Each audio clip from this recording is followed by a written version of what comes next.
الوسواس القهري هو مرض نفسي من عباية الانكزايتي او التوتر او القلق، نتيجة وجود فكرة بتطلع في دماغي. الفكرة دي انا عارفة كويس قوي انها مش صح، ان ايديا مش نظيفة، ان انا ما اتوضيتش كويس، ان انا وانا بستحمى ما نضفتش كويس، ان انا ما وضبتش سريري كويس، ان انا ما قفلتش الغاز قبل ما انزل، ان انا ما قفلتش الكهرباء قبل ما انزل، ان انا قفلت باب العربيه كويس، ان انا قلت، ان انا ما قلتش. كل ده انا عارفه انه ملوش لازمه. الور فيه كتير والاكترار فيه كتير ملوش لازمه. الكوبايه كده ولا الكوبايه كده موضوع مش اساسي، بس انا كلها كده مضايقني لازم اجيبها كده مش هعرف اكمل.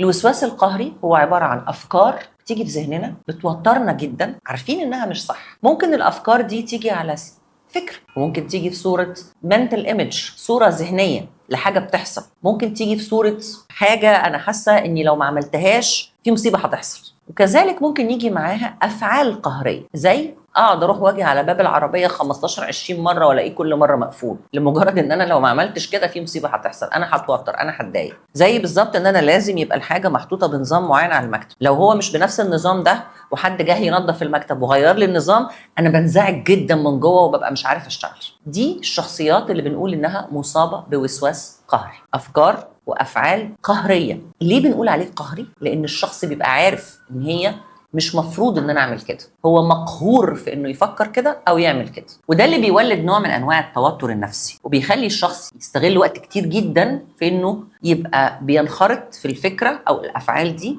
بينما الوقت ده ممكن ينجز فيه